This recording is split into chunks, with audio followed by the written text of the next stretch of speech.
7, tilt up. Ready, roll green. Stand by. Stand by. Stand by lights. Camera 6, pan right. And action.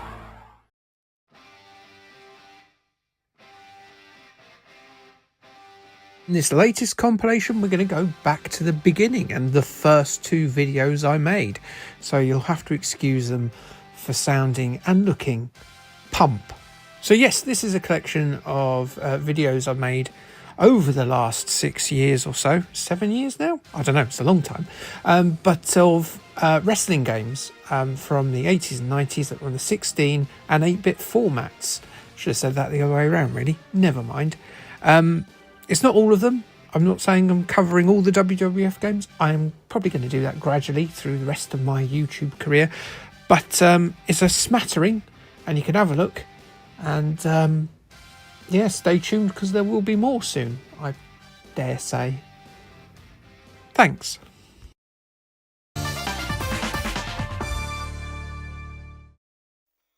They are declaring themselves challengers to your World Championship belt.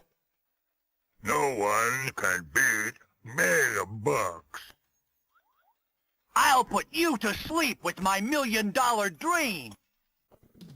I hope you don't think I'm being forward, but let's get ourselves in some Speedos and have a big old cuddle on the cigarette-scarred sticky carpet of the local 80s arcade. Don't worry, I'm not a Molesto McSex case. I'm talking about Techno Japan's classic WWF Superstars.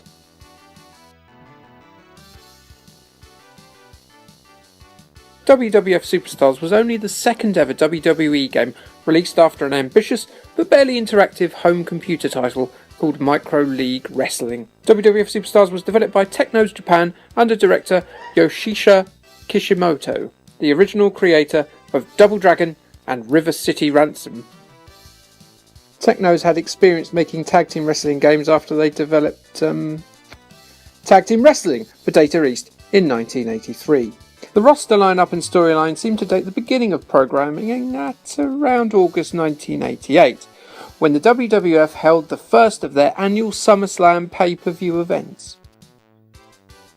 The event was headlined by a tag team match between the Mega Powers, Hulk Hogan and Randy Savage, versus the Megabucks, Ted DiBiase and the villainous Andre the Giant.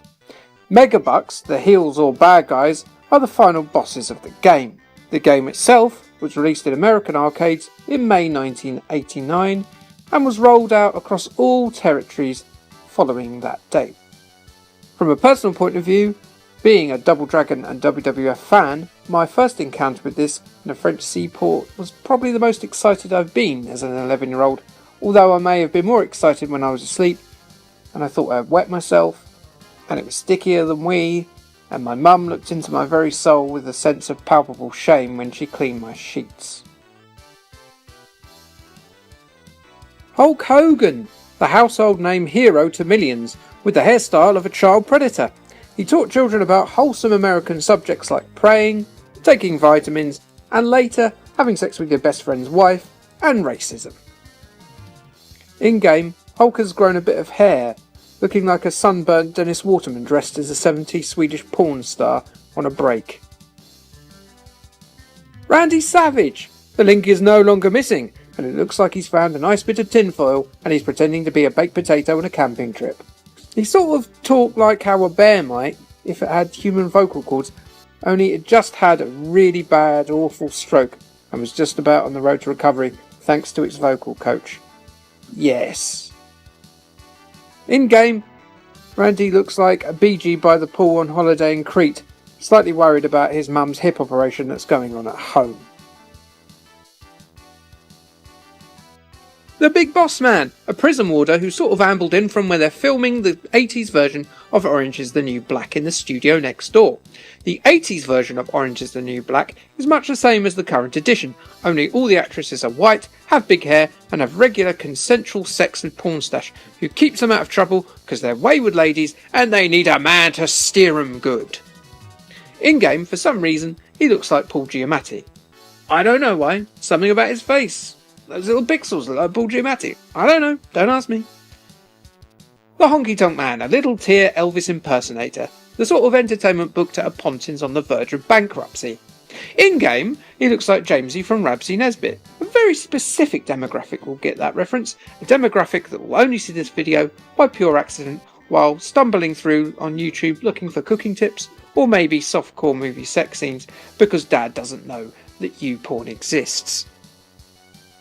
Hacksaw Jim Duggan, an uncoordinated messy lummox, lolloping around with his tongue hanging out while clutching a plank. He's sort of a product of a clumsy, horrifying, lonely bestial encounter between a Labrador and a hobo. In-game, Jim Duggan's sprite looks surprisingly like a buff Matt Berry. There's another fantastic reference which most of the world won't get. The Ultimate Warrior, a meat tower of steroids, face paint, hairspray, anger and nonsense speak. He was a wee bit crazy, with a few videos and public engagements revealing opinions that would make Alex Jones on InfoWars tell him he was going a bit too far and to cool his tits. In-game, a Polaroid of your mum at Glastonbury in her youth, possibly on Mandy, decorated like a festival tree with her top off. What's incredible is looking at this roster and seeing that half of it has passed on, a scary statistic despite the game being nearly 30 years old. Some of the WWF games that came later, even by 15 to 20 years, have similar numbers of men passed on way too early, which shows the strain of nightly bouts and the abuse that they put their bodies through both in and out of the ring. R.I.P. fellas. Now, back to the trivial piffle about an old game no one cares about. The single player or two player co-op mode sees players select a tag team who then must battle teams made up of the other characters in a series of New York matches before facing the Megabucks in a title match. After defeating the villainous pair, an evil team of Noel Edmonds and a giant Fred West with kidney issues, you have to then do the whole thing again, but in Japan because they didn't see it, so it didn't happen or something. You win matches either by pinning one of your opponents for 3 seconds, making them give up in a submission, or by stopping them entering the ring for 20 seconds. The WWE rules are 10, but the refs count really slowly during these real matches, like they're playing hide and seek with an indecisive toddler. The 20-second rule is actually a Japanese wrestling thing, which means someone in tech knows only did half their homework. Also, you can't win a belt in WWE by the champions being counted out, but when I played, this happened. I hope someone at Techno's Japan had their scrotum exposed to the machinations of a hole punch for this terrible crime. Like slide that old skin in there and Kaslamo! Little sliced ham treats for gerbil sandwiches. Be smart. Be safe. Don't try this at home. The game came pretty soon after Technos had put out the arcade version of Double Dragon 2, and the influence of that franchise are clear. Characters are of a similar size to Double Dragon characters and feature a similar art style in terms of musculature. Strikes have a similar audible loud crunch to them, and the grapples are initiated in a similar way, albeit more frequently than Billy and Jimmy Lee and their encounters with the Black Warrior gang. Plus, Billy is in the audience, perhaps finding a bit of escapism after his girlfriend got absolutely collindered by Phil Collins with a machine gun.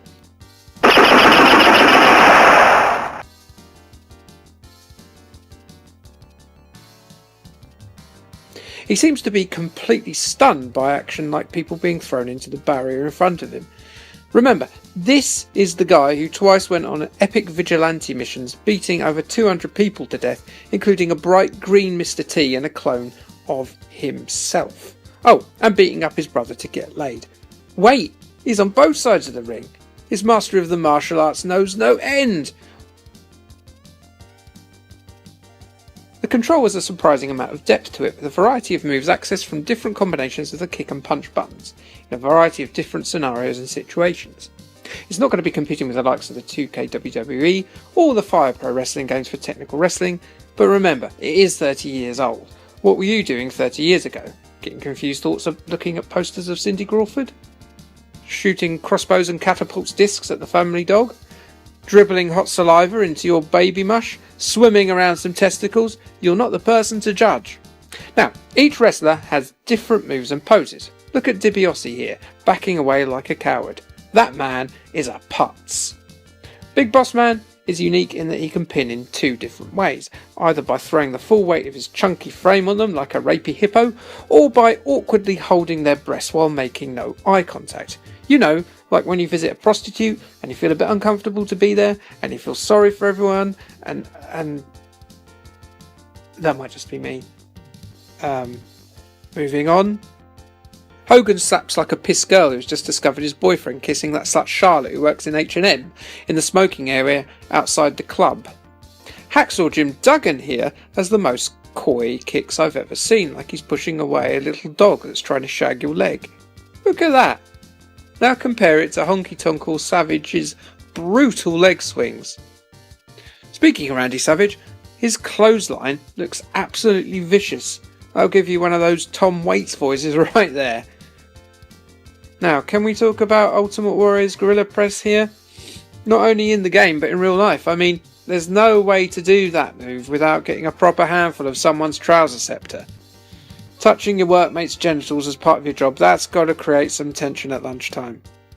One of my favourite moves is throwing the opponent over the top rope and then getting some serious air and splashing them on the outside. You can hit wrestlers with a table outside too, the bludgeoning instrument of choice for the discerning steroid-ridden psychopath. So we've got all these unique moves we've learned and when's best to use them, but then you get to Andre the Giant and he's like, nah, I'm too fat and you can't do them, me. I'm all jaundiced from the 6 bottles of wine I had before the match. The one grapple move you can do on Andre, apart from rebounding him off the ropes with an Irish whip, is the body slam.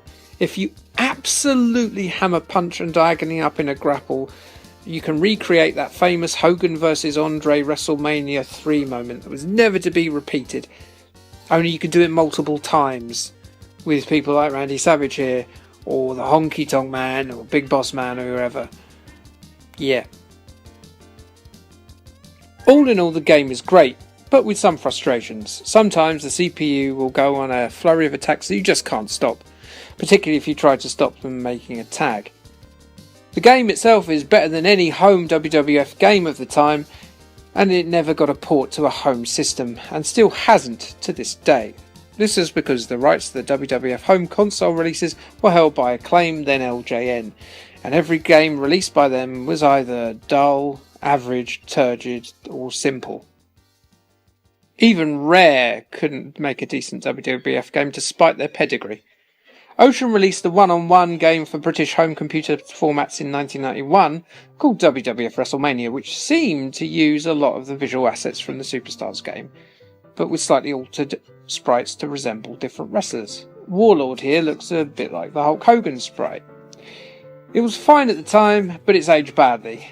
Much worse than WWF Superstars, which is still a pretty good play today. The game was eventually succeeded in 1991 by its sequel Wrestlefest, but that's a story for another time. I hate to sound needy, but do you want me there another time? Another quick wrestle on that gruesome sweaty floor in our pants?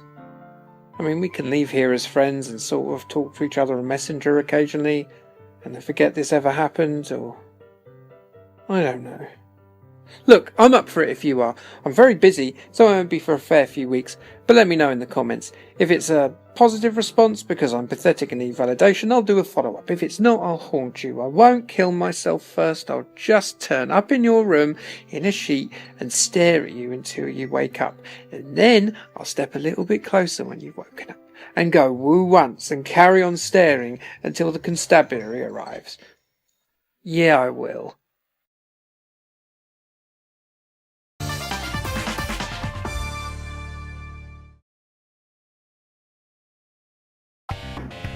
Time to fight with a powerful challenger. We snack on danger, dine on death. To bury every gerbil-faced thing we face. Yeah! Wait, what did he say? It's Wrestlefest, a festivus for the wrestlers. It's a fest, but no one eats, although this guy here looks like he's got some food poisoning. So maybe we're late. We've missed the main bit of the game. WWF Wrestlefest was developed by Technos Japan as a sequel to the highly successful WWF Superstars Arcade machine. It was distributed by themselves in Japan and North America in June 1991 and by the similarly named Tecmo in Europe and Australia a few months after. I've already talked about Technos and this series' connections with Double Dragon in the WWF Superstars episode, so slap your eyeballs on that. Not literally, don't literally slap your eyeballs on anything, that's probably really bad for you, plus I think it would sound really stomach churning like hurling giant slugs at windscreens. Here we're going to determine WrestleFest's position in WWF history in terms of the roster lineup. It was pretty easy to surmise that the previous game, Superstars, was based around the 1988 SummerSlam, given the boss pairing of Ted DiBiase and Andre the Giant as Megabucks, which was the only pay-per-view pairing of the two. WrestleFest is a little bit trickier given that the boss pair of this game, Legion of Doom, aka the Road Warriors, were together from 1984 until Hawk passed away in 2003. So goddammit, we're going to have to put the detective work in. The name WrestleFest came from an event in July 1988, which was recorded solely for VHS sales. As this event predates both the SummerSlam 1988 event from which Superstars were based, and much of the roster, I suspect they just ran with the name because it sounded kinda cool. A good entry point in the investigation is the team of Crush and Smash's Demolition. Crush debuted in Demolition in the summer of 1990 as original team member Axe, who always reminded me of a goth version of Alf Roberts in Coronation Street for some unfathomable reason, was experiencing health problems at the time. The tag team effectively became a three-man trio, with Axe having a reduced ring time. Another good indication is Mr. Perfect's depiction in the end credit sequence wearing the Intercontinental Championship. Mr. Perfect won a tournament for the vacant championship in May 1990 and held it to around SummerSlam 90. Additionally, Sergeant Slaughter had been absent from the WWF since 1985, as he was in dispute with the company owner Vince McMahon about him making merchandise money separate from the WWF as a character in the G.I. Joe cartoon. Yes, really. He returned in the summer of 1990 for a Gulf War topical foreign threat storyline where he played an Iraqi sympathiser. So given this roster information, in addition to speculating a similar programming time as WWF Superstars of around 9 to 10 months, I think we can pin down the original time frame of the roster as being between WrestleMania 6 and SummerSlam 1990. Ugh. That's time out of my existence that I hope I don't ever have to explain to anyone in the afterlife. You know that feeling you get when you eat a 1 kilogram Cadbury's chocolate bar in less than 10 minutes, and then you have to get up and call yourself scum in the nearest mirror? Yeah, that.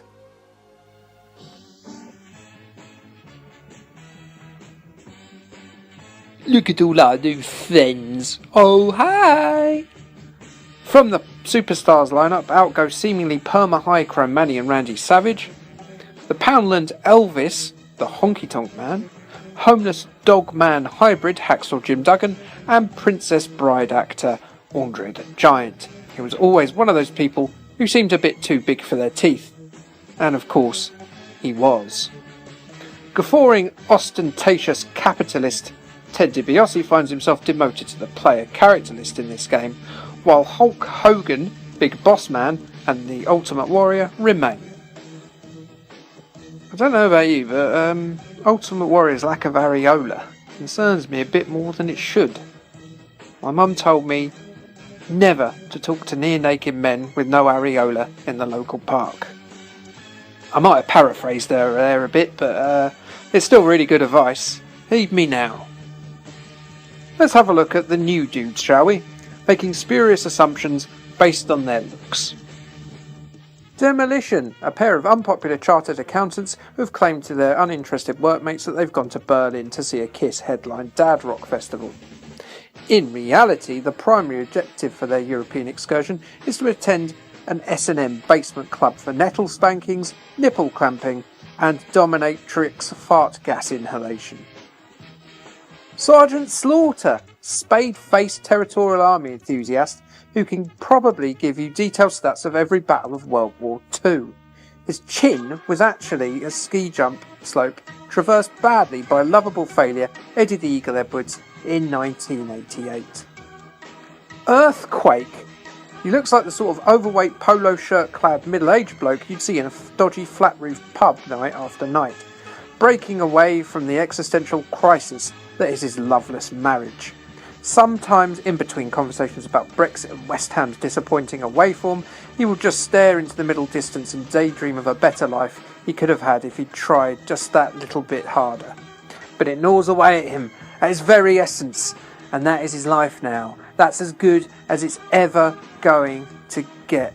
Wait, am I projecting again? Jake Roberts, a notorious long-term slosh who has turned his life around recently. Jake used to unsheath his snake and drape it on people he just rendered unconscious. Not as Bill Cosby as it sounds, I swear. Always looked like he would fit in with the cast of Liverpool set BBC sitcom Bread as a tough Boswell uncle. No, I think I need more inclusive references. Mr. Perfect! Look as he throws the football and catches it. How clever! See? I said football there, meaning the American variety. International friendly references. I'm learning! The Legion of Doom! Would do well to look up the dictionary definition of a legion, seeing as there's just the two of them. That's not what a legion is, you silly Mad Max 2 reject fools!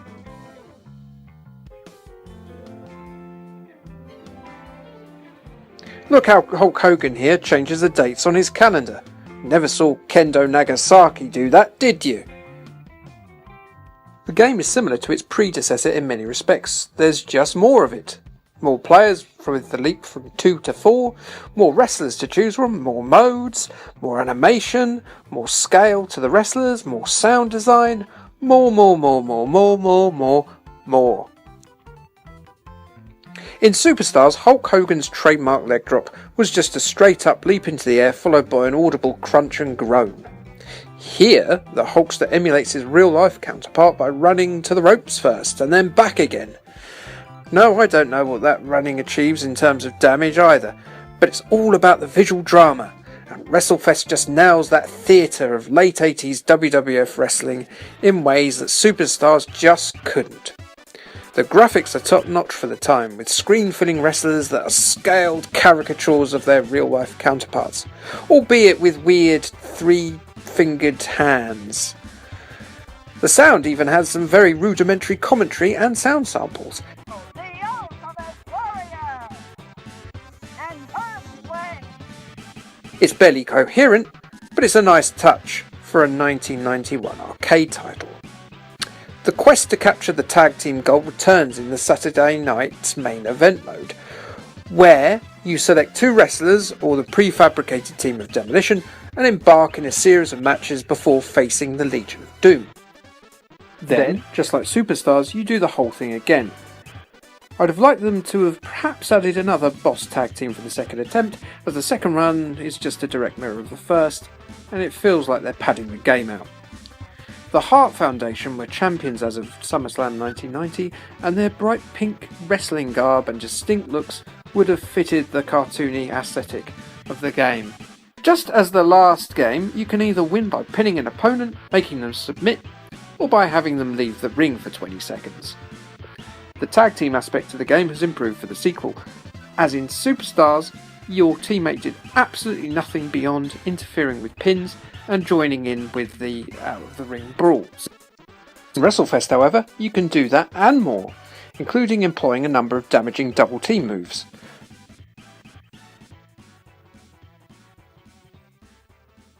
Sometimes, however, the AI isn't quite smart enough, like this awkward scene here.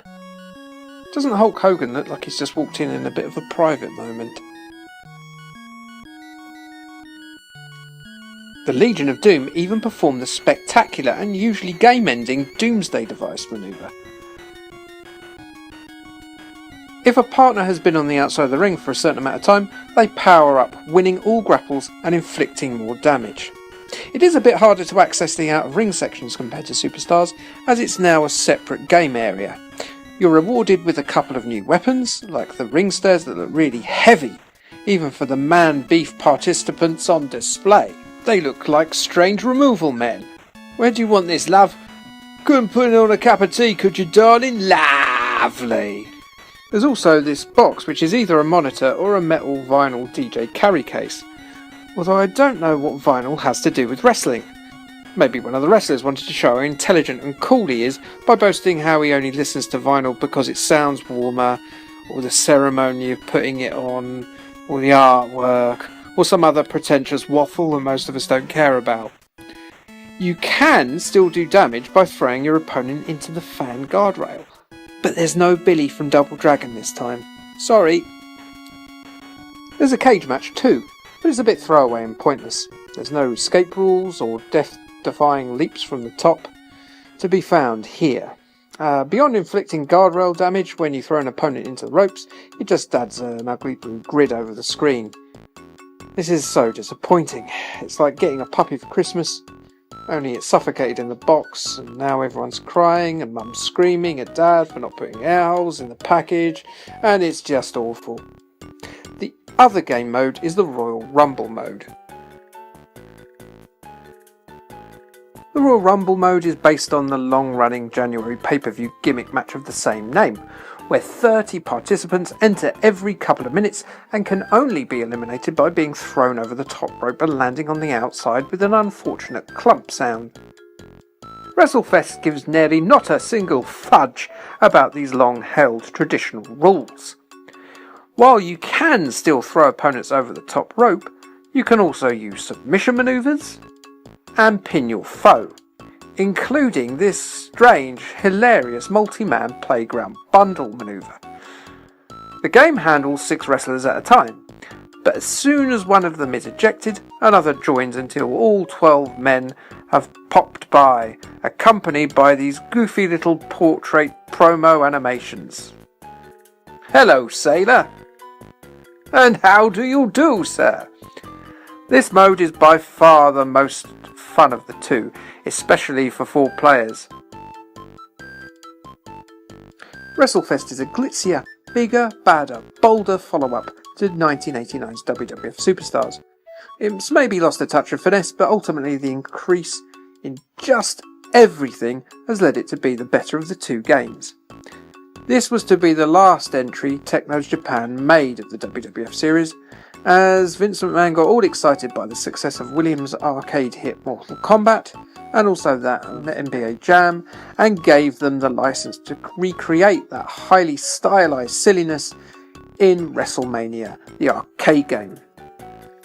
As a result of Acclaim LJN's separate deal with the WWF, Wrestlefest never received a home port.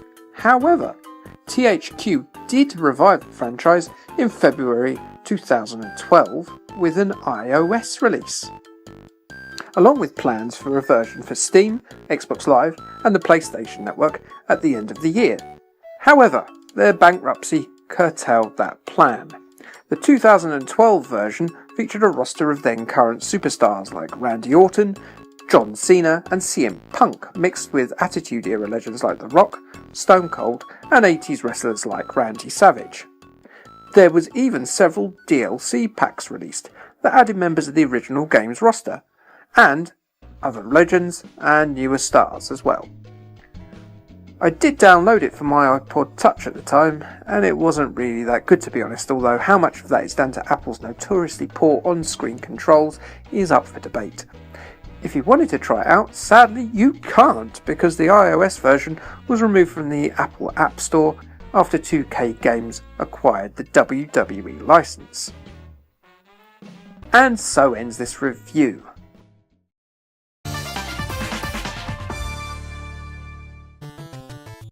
The WWE holds its biggest show of the year every April. WrestleMania is the Super Bowl or World Cup of wrestling, an event that launched a niche form of stage sports from a myriad of locally popular carny shows to a glitzy, flashy, worldwide phenomena. Yes, I know there was World of Sport and things like that, but this was the real deal, a global phenomenon. And come WrestleMania season, WWE's biggest names collide in epic, hugely choreographed spectaculars with the aid of loads of celebrities and a card that seemingly lasts for about half a year. Actually, nowadays, it's about 7 to 8 hours. It's a tough watch, I'll be honest. It's also an event that shares its name with the first wrestling game that I ever owned, WWF Wrestlemania Challenge. Yes, on the NES. I was an English person who had a NES. That's apparently rarer than hen's teeth or dolphin pubic hair, I'm told. Wrestlemania Challenge was the second WWF video game on the Nintendo Entertainment System and the second released by LJN. Yes, those people that the Angry Video Game Nerd has done a few videos about. It was also the second game programmed by none other than Rare. Rare were just finding their feet on the home consoles after their Ultimate Play the Game days on the Micros at this stage, with, well, mixed success on the NES. RC Pro-Am, Snake Rattle and Roll, Cobra Triangle, Marble Madness, and of course the legendary Battletoads were notably brilliant Nintendo games, whereas Who Framed Roger Rabbit, Wheel of Fortune, and the first WrestleMania game, well, not so much, or not at all. A lot of those games are about as fun as headbutting a bucket of upturned wasps. WrestleMania Challenge was very different from its predecessor in its look, with an isometric viewpoint that resembled a lot of their very best work on the Spectrum, and of course some of their better Nintendo games too. But it does look a little bit, well, sparse. There are great voids on all sides of the ring, between the squared circle and the crowd. The wrestling ring itself looks like a nucleus inside an atom, only with Brutus the Barber Beefcake acting as one of the quarks. There's a bit of a nerdy science thing there. I do like that the energy bars are placed on the side of the ring. That is a good use of space, unlike this goddamn expanse. Graphically, other than the ringside abyss, we have these fun little representatives of the finest that 1990 to 1991's iteration of the WWF had to offer. As a child, I was captivated by this title screen. This is none other than the Ultimate Warrior, but also it looks a bit like Nick Cage wearing a lion's mane. And he has the pained expression of a man whose breast is imploding. Look at his boob!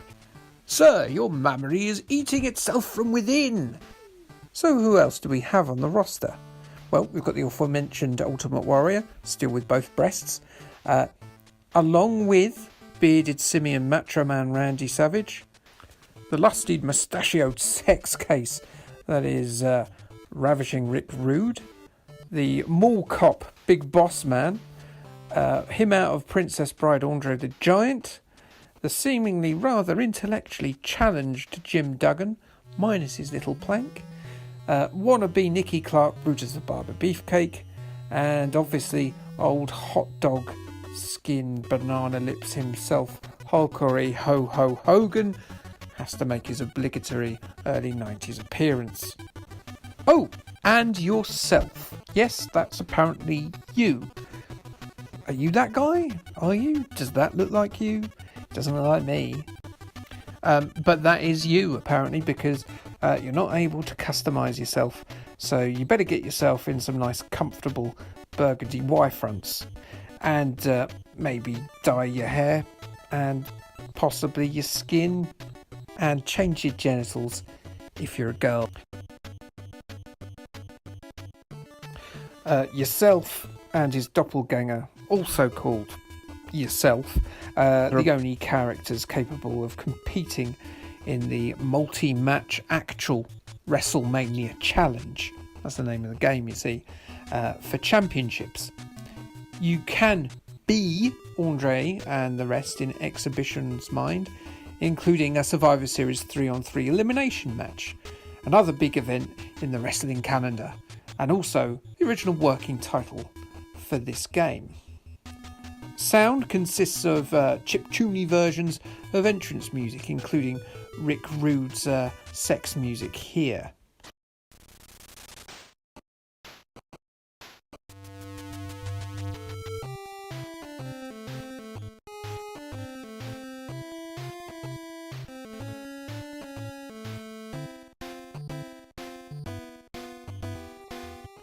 These play during the gameplay itself, usually for the character who is in the ascendancy. As for gameplay, well, it might look like the legendary Fire Pro Wrestling series, but it sure doesn't play like it.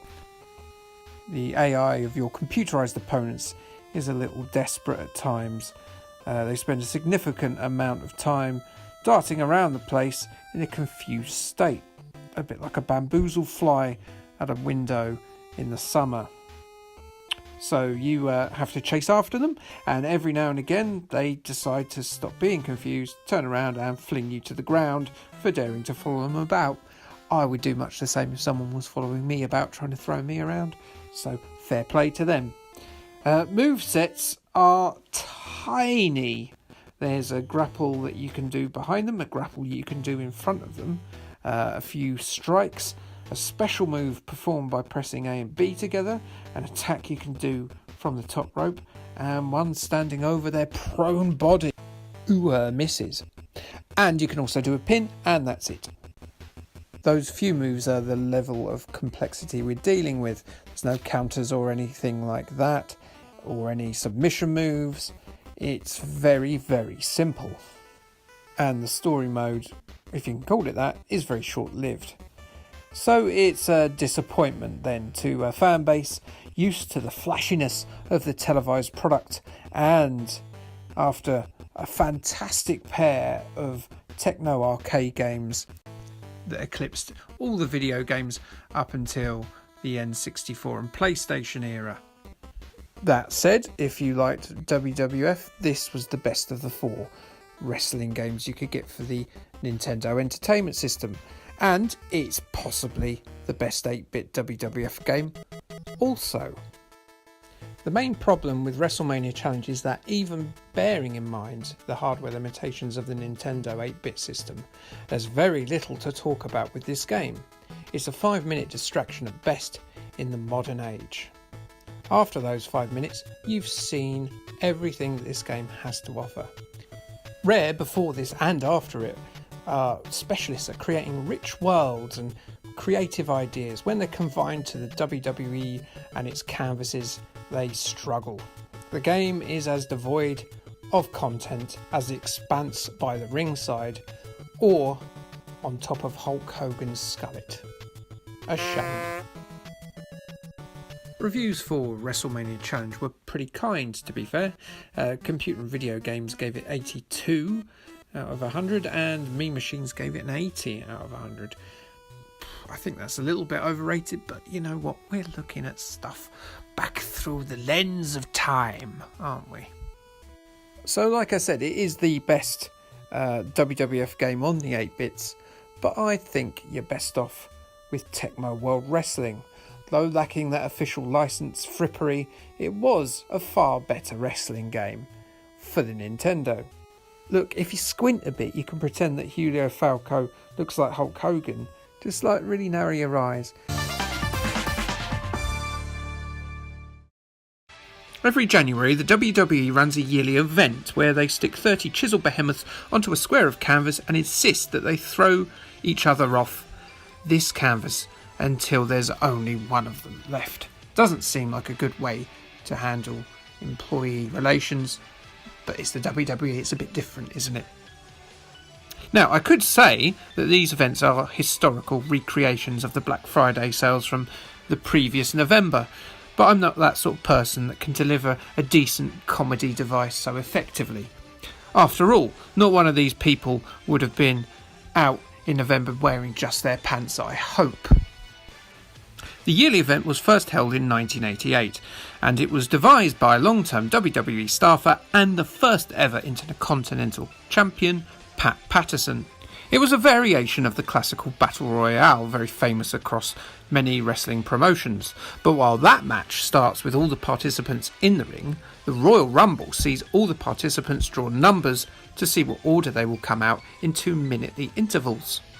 The participants squabble about a bit, and then they get eliminated by being thrown over the top rope, and they have to, this is an important rule, have both feet touch the floor. At the end, the winner is crowned, and ever since 1993, that victor has been awarded the chance to be in a championship match at the year's biggest event in the world of wrestling, WrestleMania. As all but the king of the Wally men know, the WWF is staged, and everything here is carefully managed from the order of eliminations to the entry lottery itself. This creates a string of exciting events and chances for unseen matchups to occur, and it's also the start of many storylines that will build for months to WrestleMania and maybe even beyond. It's a brilliant device for the WWE to throw loads of storylines all out at once, and it makes for a very exciting event, and certainly is my favourite couple of hours in the wrestling programming year.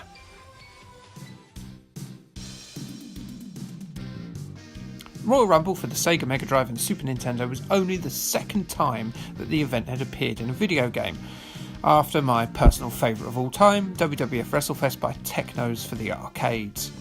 The game was released by Claim, who held the home console rights since the NES days.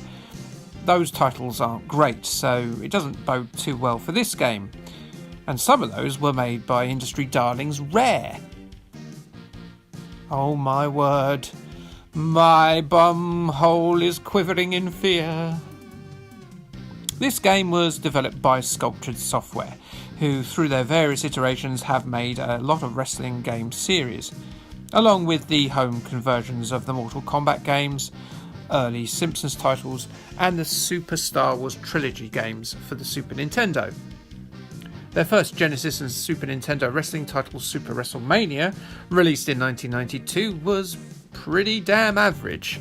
The approach they went for was a realistic one, and the method of presentation compared to the brilliant excess of Techno's titles like WrestleFest and Superstars gives the game a bit of a hollow feel. The Hulkamania era was one of the more exciting in all time of wrestling, and it was all about the glitz and glamour. And Super WrestleMania felt like a punch-up between a couple of drunk farmers at a remote rural road at 3 o'clock on a Tuesday morning in comparison. To make matters worse, the entire roster had the same exact moveset. So, what of its sequel released the following year? The one we're discussing today, kids. Royal Rumble was released in 1993. The Super Nintendo version came out first in June, with the Mega Drive version some 3 months later. Both versions of the game played very similarly, with only the roster being different.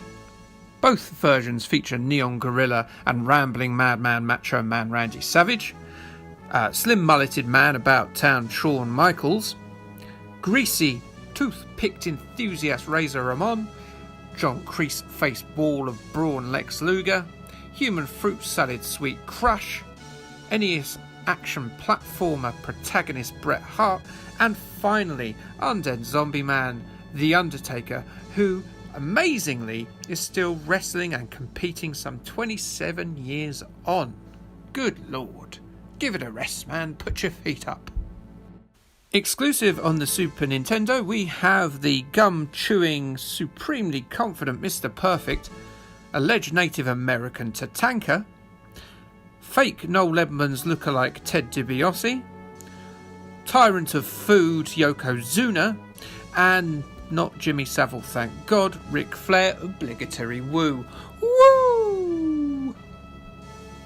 On the Sega Mega Drive, we have the Plank's best friend, Jim Duggan, the Lost Businessman IRS, handsome Mr. McPerfect Teeth Rick Martel, somebody's been watching Roger Moore's Bond movies, Papa Shango, and finally, sex tape racist Thunder Feltram himself, Hulk Hogan. Let me tell you something, brother. So how does Royal Rumble the game do? Well, steps have been taken to perhaps give it a little bit of the atmosphere that Super WrestleMania lacked. The ability to cheat helps, for instance. The ref can be knocked out, eyes can be raked and necks throttled when he's not looking, a chair can be wrapped around a head or two. And while these movesets remain identical for all grapplers, they have at least been given their finishing moves. But make no mistake, these characters are identical other than that. Yokozuna, the size of a bus in real life, is the same height and size as scrawny people like Bret Hart and Shawn Michaels, albeit with a slight beer belly. You get the intro music for each wrestler, with the Super Nintendo giving you the full-on mid-90s MIDI Casio keyboard versions of Ric Flair and Randy Savage's classical themes, for instance.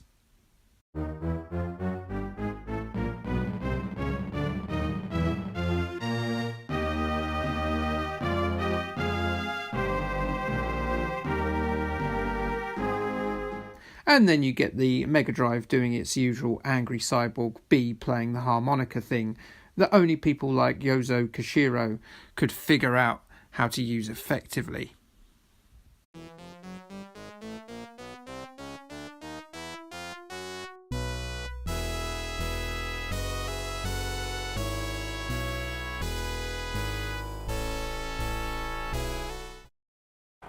Other than that, the atmosphere issues aren't really fixed.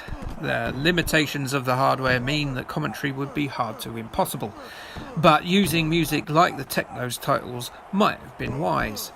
Instead, we get the white noise of the crowd and the same 2 or 3 grunts and groans repeated, like you're watching the voiceover for a gay porno.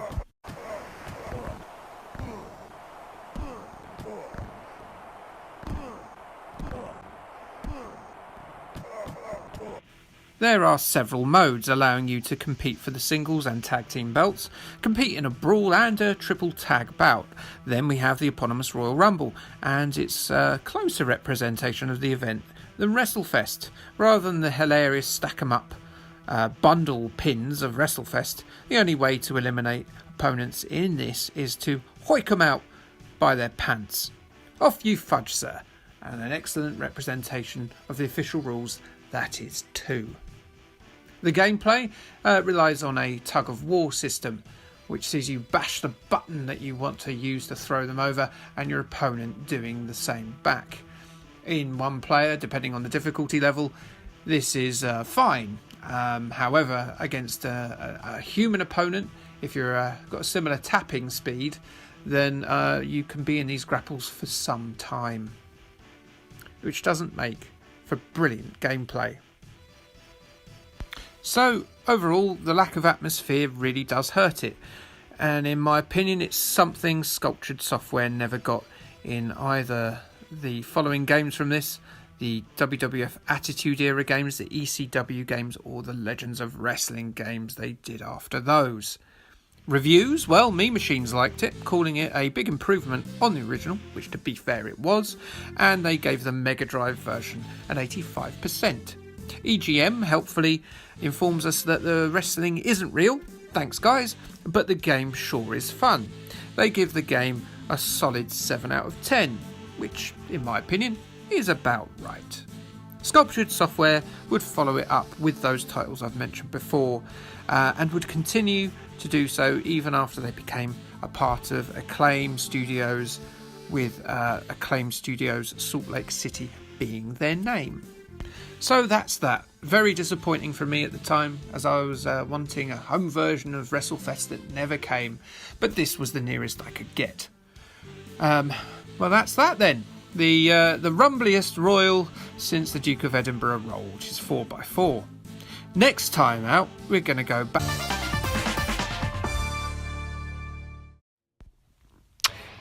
Here we go again then. I'm doing another 80s wrestling game.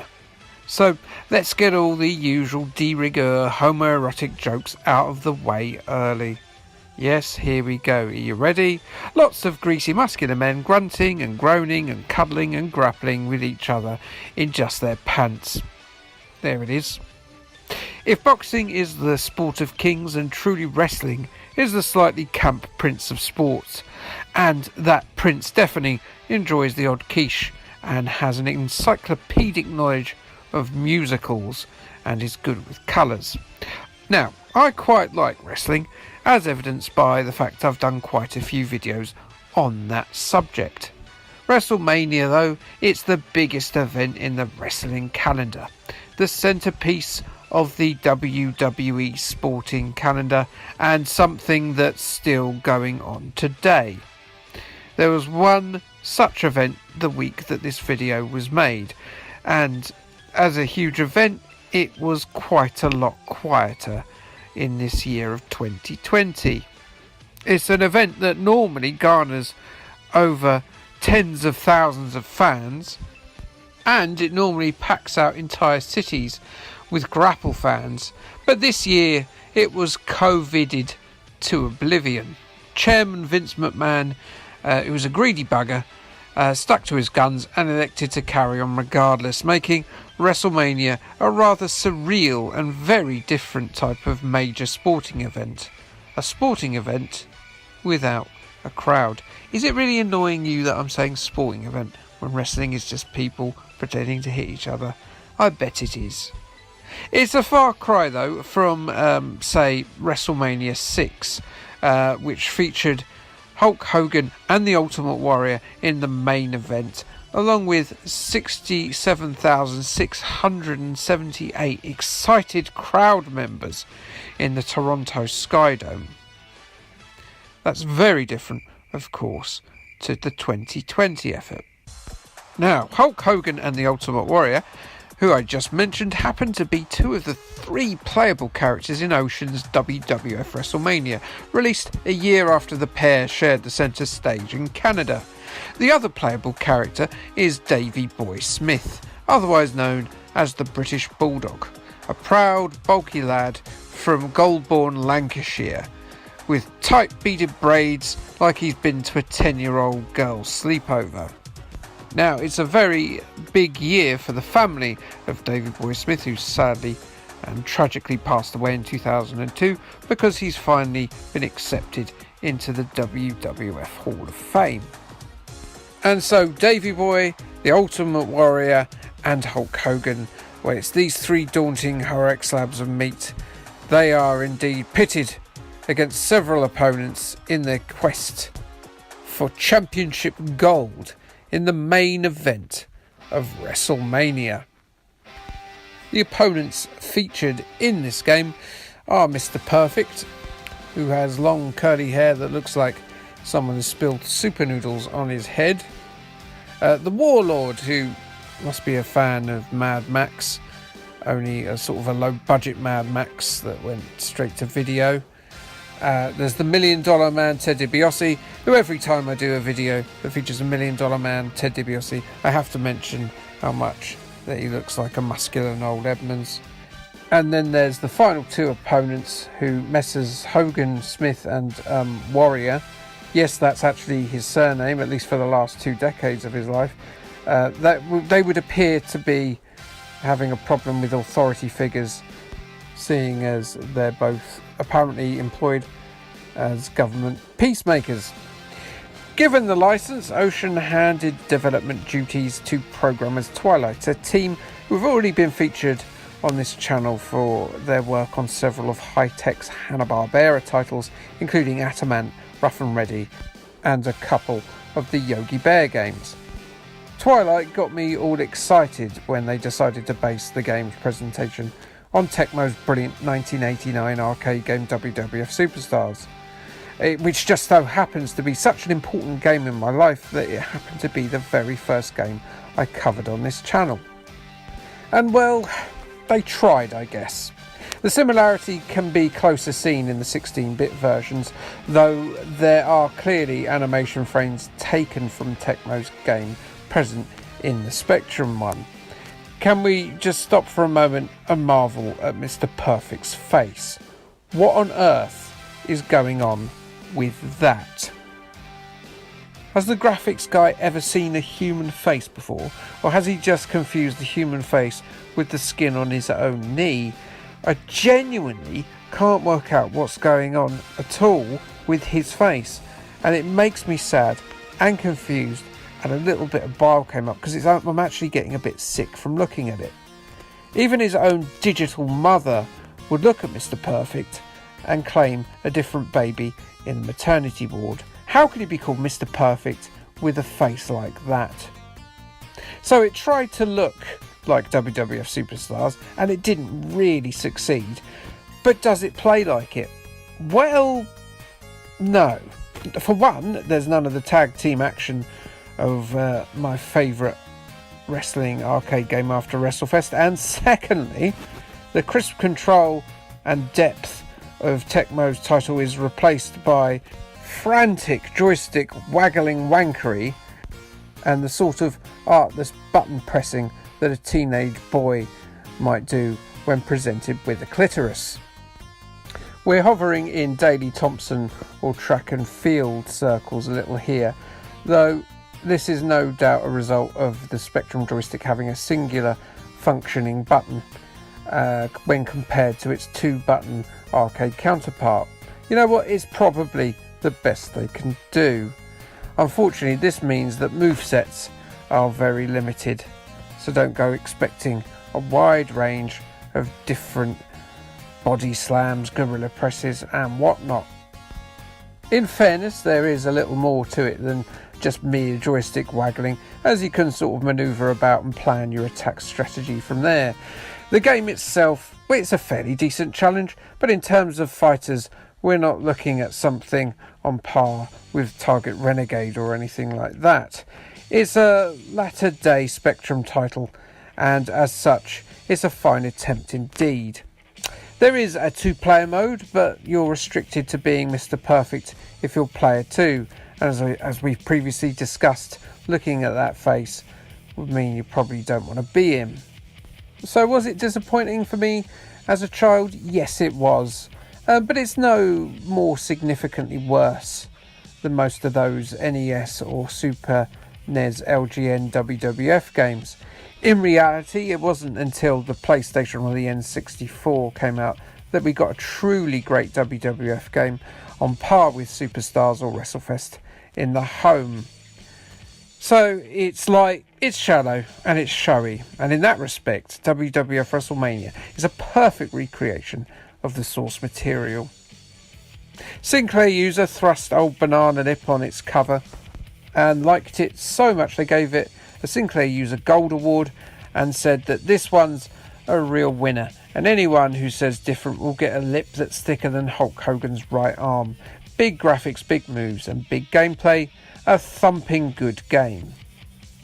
Your Sinclair gave WrestleMania a mega game, and another 91 degrees, veritably shouting that this is it, Grapple fans. If you're a fan of wrestling or fighting in general, you'll have a ball with WWF Wrestlemania. Crash, they weren't quite as taken with the canvas slapping shenanigans, but they still gave it a quite lofty 83%, and japed that cracked skulls, mangled limbs and loose teeth ahoy. Great fun for all the family. For me personally, as I previously stated, it was a disappointment at the time because, as I've already guffed out of my mouth several times, Superstars was an absolute favourite of mine, and it was a very mediocre representation of that game. I probably want too much, and for that I am disgraceful. It really is an okay attempt, and I need to accept it for what it is. So if you fancy waggling your joystick while staring at long-haired, greased-up, lycra-clad hunks, and your wife can live with that, by all means, give it a go. And that is a bookending of homoerotic jokes. Hulk Hogan would be proud. Brother.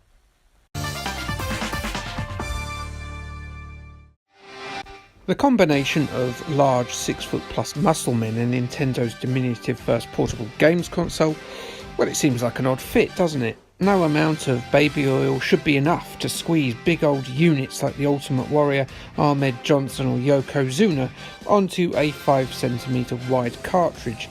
Yet those wizards at LJN and Acclaim managed to do it 5 times in all, using dark arcane magic that would confound both Papa Shango and The Undertaker. So let us look at the 5 titles released over 7 years of the initial vanilla Game Boy's life. And although I won't be covering Game Boy Color titles this time around, maybe that's something I can do as a big push for SummerSlam. Maybe, I don't know. See how it goes. So let us get the ball rolling with WWF Superstars, a fairly unique title that borrows the Techno's arcade name and viewpoint, but mostly adopts a lot of the isometric NES game WWF Wrestlemania Challenge's assets, such as its gameplay, animation and music. In fairness to WWF Superstars, it has a few more context-sensitive moves than its rare program bigger brother on the NES, though it lacks any kind of individuality between its small cast of grapplers and match types. Hulk Hogan, Randy Savage, Mr. Perfect, Ted DiBiase and the Ultimate Warrior are all we get, and they all have identical movesets. For the most part, all you'll be able to do is punch, headbutt or body slam your rival, with most of the other moves coming from when they're rising from the floor. These can be countered by doing a lot of roly-polies, something you don't actually see a lot in wrestling. These maybe need to be incorporated more. I'm just offering this idea to you. Vince McMahon, more roly-polies? Is that possible? You are able to do a counterintuitive gorilla slam over the top using the select button on occasion, but it can only be used infrequently. WWF Superstars is a very limited title, but as a short-term distraction from the horrors of bus travel, it's serviceable, and it does feature the absolute creme de la creme of the late 80s era in terms of its roster. You also get some nice wrestler-specific promo quotes from the wrestlers, and head cheese himself, Mr. Vince McMahon. WWF Superstars had some mixed reviews. Zero gave the game the wrong name. Where's the other W? And awarded WWF Superstars a 90, saying it takes a while to get all the moves sussed, but from then on you'll be drop kicking like an expert. Nintendo Power, however, thought it was more Gilberg than Goldberg and gave it a miserable 58%, but stated that all the bone-busting, knee-dropping and mat-munching are ready to go. Doesn't sound too negative, does it, when they say it like that? 1992's WWF Superstars 2 is a very different game. We've moved our inspiration away from the 8-bit NES to the 16-bit Super NES and Super WrestleMania, the first WWF effort on that system. It was released alongside the poorly received WWF Steel Cage Challenge, itself a decidedly low-rent version of the already average title of Super WrestleMania. Animation and gameplay is taken wholesale from Super WrestleMania, and the cast is increased by one wrestler, with Hogan and Savage joined by newcomers Jake Roberts, Sid Justice, The Undertaker and, curiously, villainous Canadian goofball the Mountie. Options are increased, so tag team and cage matches are allowed, along with the belt challenge mode. Once again, there's no signature or different moves for your wrestlers of choice, so your choice of wrestler is going to come down to whether you want a short moustache, a long moustache, no moustache, a full beard or a hat. Much like its older brother Super WrestleMania, it's a button basher when grapples are engaged, and they are massively fun to play along with, particularly the way that LJN did it. Enforce, the only English language review I can find about it from the time, said it's basically a good game, but if you don't have a mate and a game link to use 2-player, think before you buy. Always a good idea to think before you buy anything. Moving on to the worst game of the video, WWF King of the Ring. It uses a similar game engine to the previous game, but what the hell has happened to the graphics and presentation? It is a visual disgrace, as appalling as a naked pensioner smothered in pig feces running straight at you with a sexual intent in his eye. Hulk Hogan and Randy Savage have stuck around again, and they're joined this time by Razor Ramon, Bret Hart, Lex Luger, Big Boy Yokozuna and a returning Mr. Perfect, but they still haven't remembered that they have individual moves and signature manoeuvres as well. They do at least have a form of individuality in the form of 3 personal attributes: speed, strength and stamina, which allegedly have effects to how they play, but I couldn't see any difference. Added to the mixture of match types is the eponymous King of the Ring, named after a branching tournament where competitors would have to win multiple matches in one night in order to be crowned the monarch of the mat. It's not particularly well done, resulting in just a string of matches in a row, much like the already existing tournament mode. If an attempt at a story mode had been attempted in either the tournament mode or King of the Ring to differentiate the two, I could understand the point. It's just there's nothing. This game mirrors the equally ugly NES version, and both represent the absolute nadir of WWF games on either system. No easy feat when the original Wrestlemania exists on the NES. That game was dog-tooth terrible. GamePro reviewed King of the Ring in their October 1993 edition, stating that wrestling fans may enjoy taking their heroes on the road, but others will find the action as tiresome as a real WWF tournament. Ooh, bitchy, throwing shade there at Vince McMahon and his corporation. Up next then we've got WWF Raw, and the Super WrestleMania engine remains in place like an unloved fat Fathers for Justice protester in a Hulk Hogan costume chained to a wrestling stadium. Programmed by Real-Time Associates and published by Acclaim, WWF Raw is based on the then new Raw is War weekly television show that invigorated the wrestling company's fortunes by having more competitive matches on free television. This game ended up being released on the Super Nintendo, the Mega Drive, the 32X and the Game Gear. The menu presentation takes a noticeable upgrade, with the crappy list ditched for the multiple screens look of the show at the time. Well, overlaid over that crappy list anyway. Hulk Hogan and Savage have swanned off to competitors WCW by the end of 1994, so their fizzogs have finally gone out the door, and King of the Ring entrants Luger, Hart, HBK, Yokozuna and Razor Ramon are joined by a returning Undertaker, Diesel and Doink the Clown. The profile presentations of the grapplers have never looked better, but that doesn't really follow in the main game. The Royal Rumble mode from the 16 and 32-bit versions are no longer present because the Game Boy might actually die if you tried that, probably. It would struggle showing 6 sprites at once, and the 8-person roster would make for an embarrassingly short Royal Rumble anyway, considering the main Royal Rumble has 30 members in it. That's before we even get to the limitations of the control, which would make targeting a particular wrestler very difficult, I would imagine, with just 2 buttons and that select one, should we need it. The Survivor Series mode does survive, and the format of 4 versus 4 elimination is pretty limited, as you might expect. In-game, and the graphics have never looked closer in terms of animation to the 16-bit WWF series. There's a real smoothness to how the wrestlers move. It is a major improvement over the eye-stabbing chaos of King of the Ring. With that said, the faces on the competitors are basic in the extreme. It was a wise decision to go for smaller sprites though. Well done, you fellas. The gameplay also narrows the gap to Super WrestleMania, with it being possible to be locked into a lactic acid summoning grapple for multiple seconds each time as you waggle and button pash to gain advantage. And yes, for the 4th game in a row, every wrestler has exactly the same moves. Jeez Louise, make an effort, will ya? Game players think you should avoid WWF Raw, saying that you should stay the hell away from it and that a clothesline from The Undertaker hurts less. I personally don't think it's as bad as King of the Ring though. That is definitely the bottom of the series so far, but it isn't as good as WWF Superstars 1 or 2.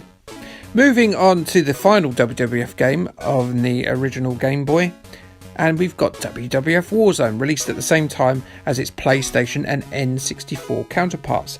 This just goes to show the longevity of the Game Boy, seeing as the first few games were based on the NES, and its final WWF game is 2 console generations later. Warzone on the 32-bit machines was one of the last WWF games Acclaim put out, a dull polygonal effort with a large roster, comprehensive creator wrestler options, a large amount of matches, stilted commentary and a very unuser-friendly moves interface. It has its fans, but it had all the approachability to me of a pair of Bastion Booger's underpants. The Game Boy one was nothing like its bigger brother, largely due to the massive technical disparity between the machines of the N64 and the Game Boy. Graphics were 2D Moves were simplified, contextual placement based affairs, and sound was restricted to a jaunty 8-bit effort that would be not out of place on a Commodore 64 platformer.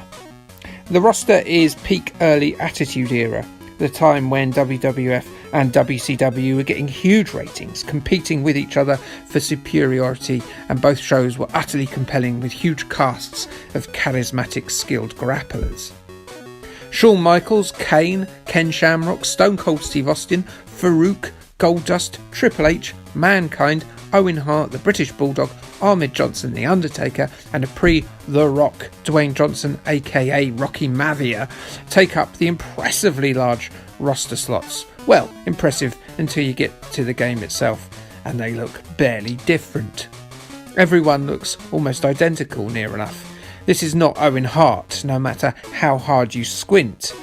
They make a sort of half-assed effort with some of the heads sometimes, particularly the wrestlers who are bald or have got masks, but the bodies themselves are just either people in pants or singlets. It's so half-assed, I can't believe it. Cage matches are back, along with tag team, and a Mortal Kombat style tower format is employed for the championship mode as you try and suplex and slam your way to title glory.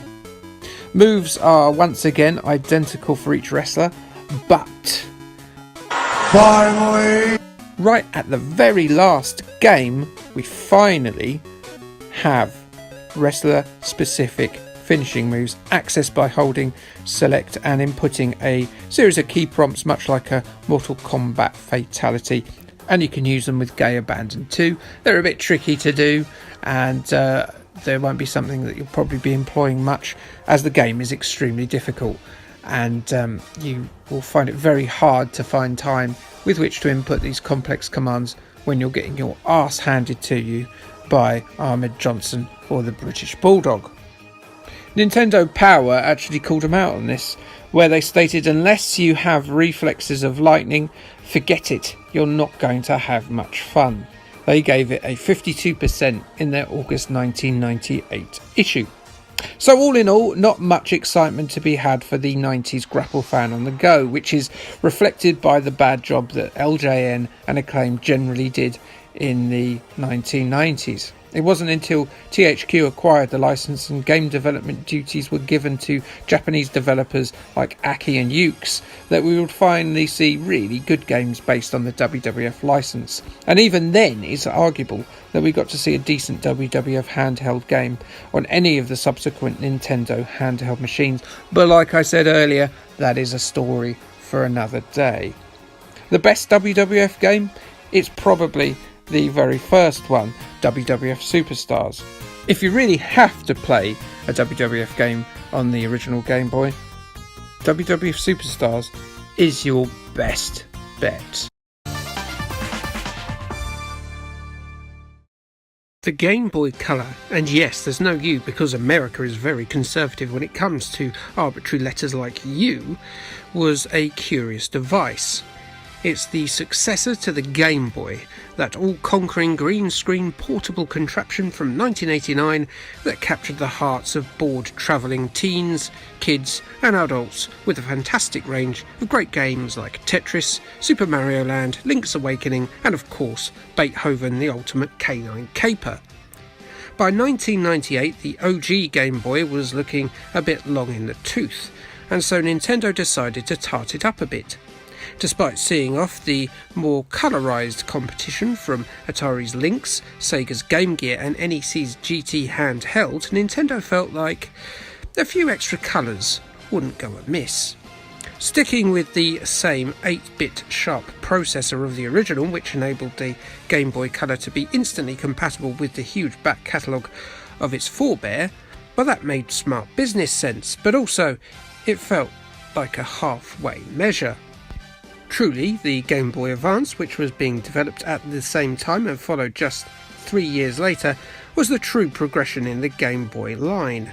Stone Cold Steve Austin, The Rock and The Undertaker for the WWF all coming to the peak of their powers as performers.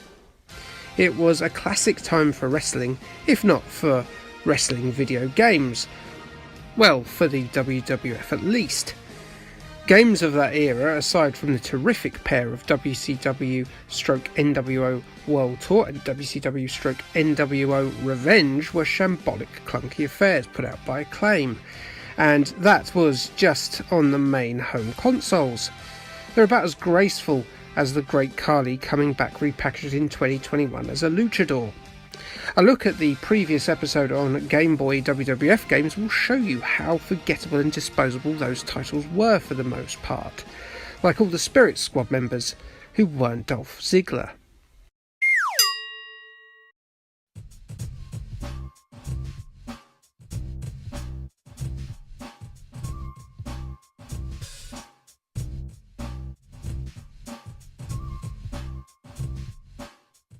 How do the Game Boy Color's trio of WWF wrestling games compare to those, though? Should they be remembered and revered like Eddie Guerrero, or consigned to the great bin of wrestling history like Giant Gonzalez? Up first is June 1999's WWF Attitude, developed by Crawfish Interactive for Acclaim, and it's a sequel of sorts to the pair's previous effort, WWF Warzone. They were pared down versions of Acclaim's PlayStation 1 efforts, but don't let that scare you off just yet. The game has bolstered its roster from the previous game with a real smorgasbord of talent and modes, and also, let's not forget, it's opened up a bright colour box of crayons with which to colour its wrestlers. Actually, it looks a bit like a sort of a washed out CPC game. The roster has a few surprises amongst its 20-strong ranks. Stone Cold, The Rock, Triple H and The Undertaker are obvious competitors, supplemented with good mid-card hands like Ken Shamrock, the New Age Outlaws, Goldust and Jeff Jarrett. The biggest surprises for me are a Christian-less Edge, as Christian as in the wrestler, not the religion, Japanese lightweight soon-to-be jobber, Taka Michinoku, and Sable. Sable, the pneumatic self-pleasuring fantasy for a lot of watchers of WWF programming at the time, was not known for her wrestling prowess, but also is the only female competitor in the game. In which case, where's Chyna? She at least wrestled the company's male competitors. Unlike the game's big brother on the main formats, special moves for all the characters are a bit easier to pull off, needing a simple tap of select and A in various scenarios to dispatch one's opponents with a deadly flourish. New modes are introduced too, with training, singles, tag and cage matches returning, along with a challenge mode where you must rise up the rankings to earn your shot at the title, and a career mode. Now, the career mode is pretty much the same thing, but you must win consecutive fights against all the other 19 wrestlers in the game. King of the Ring is also added, a straight-up knockout competition, which the WWE used to hold annually as a big thing, but now just sort of pulls it out when they're a bit short of ideas. Oh look, they're going to be doing one soon. Graphics are okay, but everyone looks the same generally, but with different coloured mullets and trousers. Details are low, and most of the crowd are too. Where have they all gone? There's less people here than at a Virgil signing.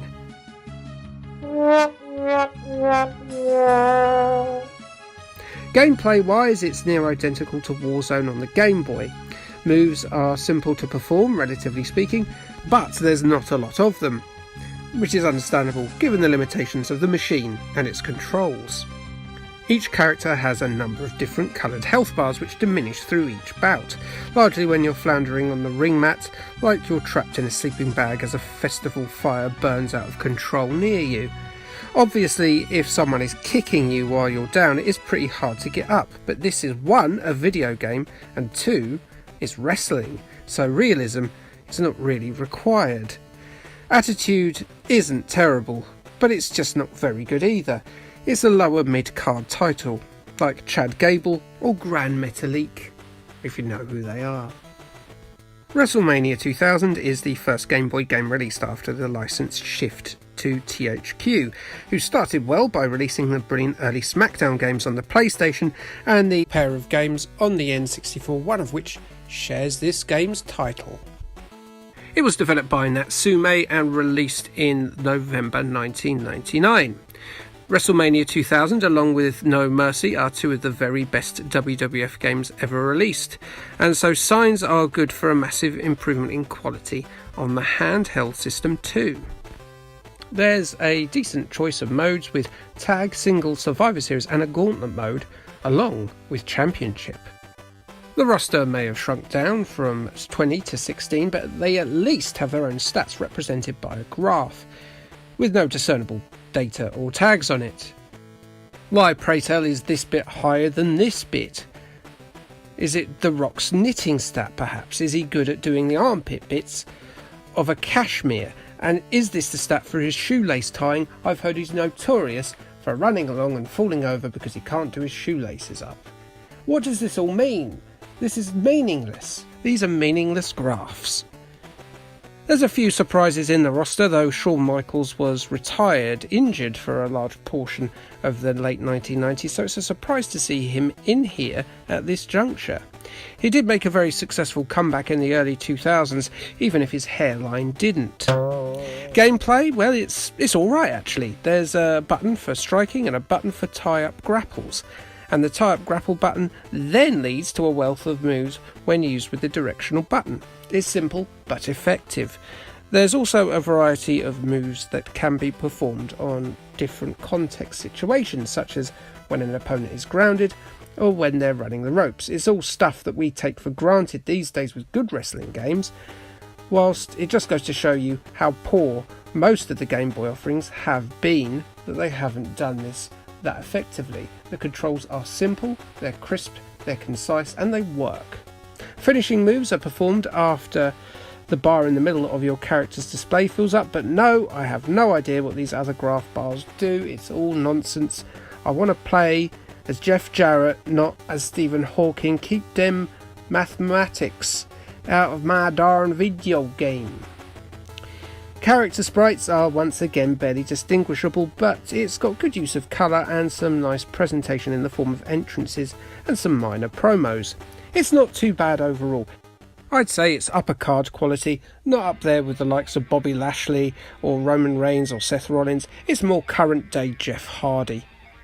The next game is one I've covered before in my unusual WWF games list, but it's worth discussing again because it's weird.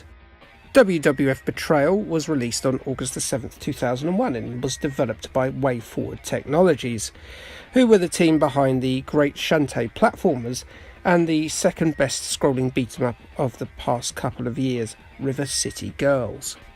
Yes, Streets of Rage 4 is very good, but River City Girls is also very good too. It is a brilliant scrolling beat-em-up, and WWF Betrayal is also a scrolling beat-em-up.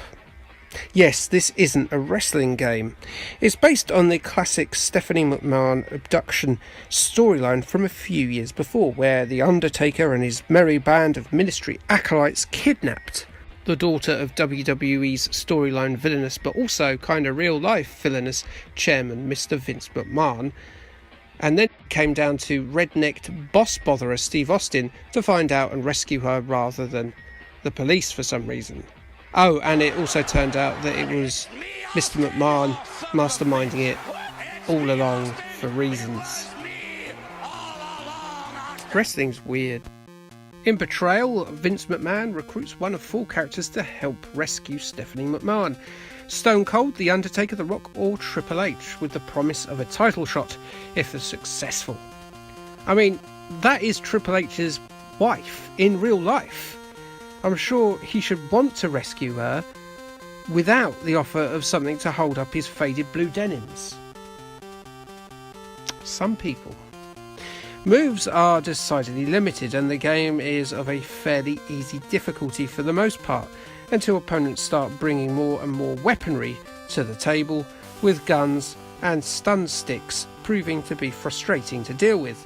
The characters you didn't pick will appear as bosses, and can be a bit of a slog to get past, but infinite continues are there for you if you want to choose to waste an afternoon playing this subpar effort.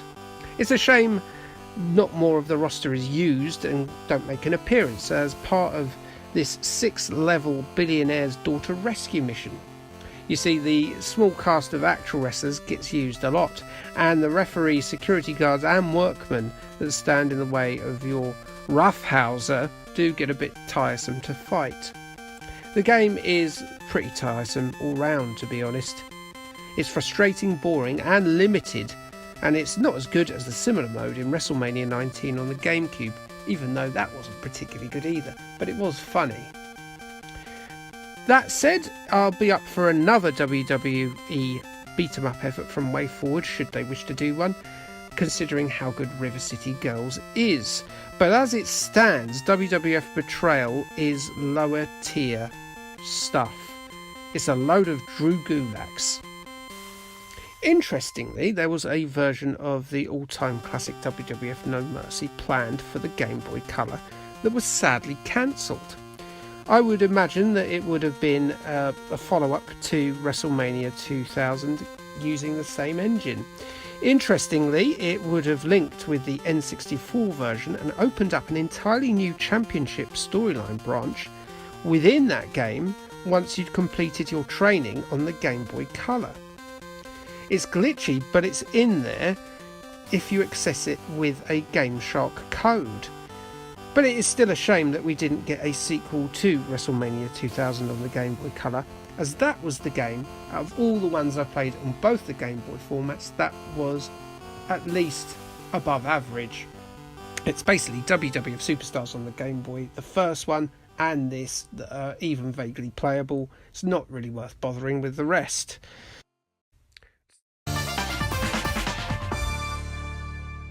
WrestleMania. Many, many hours of naked backs slapping canvas flooring for those who like that sort of thing. It is the pinnacle of the WWE's calendar, that combat sport mixed in with soap opera storylines and predetermined results. Smorgasbord that we all grew up with, and most of us grew out of. But I tell you what would bring them back, what would make everyone watch it. If this happened, Incredible! or this happened,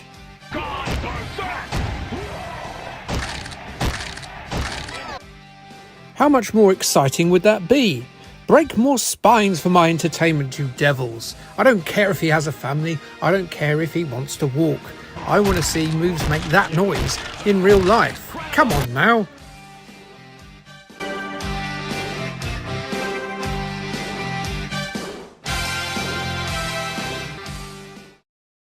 This game, Midway's WrestleMania, came out in a difficult time in the WWF's history. You recognise these fellas? Well, they were either retired, off wrestling somewhere else, sitting at home being a bit racist, or dead. And you recognise these fellas? Well, they simply weren't the household names that they were about to become yet. This game came out in the new generation era, a time after an embarrassingly public trial had left Vince McMahon's promotion on the ropes, as the rampant steroid use of the 80s and early 90s was finally noticed by the authorities in the US. Though there was still muscle-bound hunks here, there and everywhere in the WWF, they weren't quite as front and centre. The biggest name, Hulk Hogan, went off to be on telly, very bad movies, and eventually ended up on Ted Turner's Paybook in the WCW, looking a tad more deflated from his 80s pomp. So Vince hitched his fortunes on new and upcomers like Bret Hart and Shawn Michaels, lithe, athletic and incredibly good at wrestling. And they were assisted by decent supporting acts like a young Undertaker and Razor Ramon.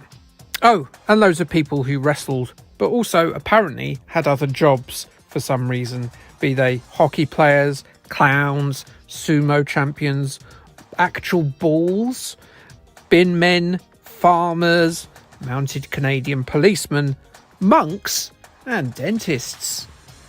These silly shenanigans didn't really work. They were just silly. I mean, The Undertaker is silly, really silly, but it's sort of cool as well, and he sort of carries it off really well. Bastion Booger, a man that doesn't wash and picks his nose, and looks like this, he's not cool. And also, WWF audiences were built in the 80s on expecting He-Man figures come to life smashing into each other. And so even though the wrestling was much better from the likes of Michaels and Hart, they just looked like normal ultra-fit dudes. So it was going to take something a bit more than just wrestling to get people to come back to wrestling. And in the end, it turns out to be drunk bald fellas, bad bosses, and future mega movie stars mixed in with ultra-violence and titties to get people to come back to wrestling. So this unpopular era then, what sort of arcade game did it spawn? Well, at the same time the WWF was going through a difficult time, arcade company Midway were going through one of their strongest. Mortal Kombat was an incredibly successful franchise, an ultra-violent one-on-one fighting series full of a cast of digitised fighters played by actors who can do a load of fighting moves. Also by Midway was another incredibly successful arcade series called NBA Jam, which took the stars of a sports programme and hyped up the abilities of those athletes and wrapped it up in an excitable sports TV presentation that was high in extreme 90s tood. Both of these titles seem like they would fit the WWF, don't they? And if you wanted an arcade wrestling creation like WWF Superstars or Wrestlefest, then maybe you didn't think this was a perfect fit. But former producers of that pair of games, Technos Japan, were due to go bust the following year in 1996, and Vinnie Mac was not about to turn his nose up at this money-making potential scheme with the world's hottest arcade company, not at this juncture anyway. 1995's WrestleMania is a Midway game through and through. The glitz and glamour of NBA Jam is perfect for a WWE game, and getting the stars of America's #1 wrestling promotion to do superhuman acts, both hyper-athletically and from a superpower point of view, fits together really well, like Paige and Xavier Woods did in that video that you claim you haven't seen, but I bet you have. That's how to make an Oreo. But it's the Mortal Kombat series where WrestleMania borrows most of its elements. The combos, the sick crunching moves, the motion capture of the already employed cast and their array of exaggerated wrestling moves, the structure of the game, uppercuts that send the WWF stars higher than Shawn Michaels in his 1990s pomp. It's all very Mortal Kombat, if a tad bit more family friendly. It's silly rather than edgy. Selectable fighters include the stern and serious Bret Hart, resplendent in the sort of attire that would entice many a curious man should he have appeared on a gay porn VHS. The leather jacket, the pink leotard, the single-lensed sunglasses. Then, of course, there's Shawn Michaels, who actually did do a bit of softcore porn in the form of a Playgirl shoot, and during that period was apparently an absolute shite of a human being by all accounts, and yet still one of the best wrestlers in the world. You have, of course, got the famous Undertaker during his first run when he moved and dressed like a lonely teenage goth, complete with, for some reason, purple marigolds and dog turd bags on his ankles. I don't know either. Is that how Undertakers dress? No idea. Next in line, we've got Bam Bam Bigelow, who was very spry for a big fella and took the brave step of replacing his lack of hair with a tattoo of fire, and then wearing fire like Guy Fieri. Seriously, if he gets caught in a house fire, he's only got himself to blame when the firemen can't see him. Then there's Big Yokozuna, who is a gentleman of larger proportions who had a bum like two vast moons colliding, and apparently was killed by a heart attack after seeing a scouse spider. That doesn't sound like a real story, and maybe it isn't. Then there's the clown Doink, who, as the nature of clowns, is deeply unlikable. Then there's Lex Luger, who was aimed originally as Hulk Hogan's replacement, because he looked like he was shaped from granite, and he was given stars and stripes covered things like flags, buses and trousers to wave around. Well, he didn't wave the bus. I know he looks strong, but he's not that strong. Finally, you've got Razor Ramon, who sadly died recently just before I started making this video, and therefore I can't really make a humorous comment about him. Just like the others then, really, eh?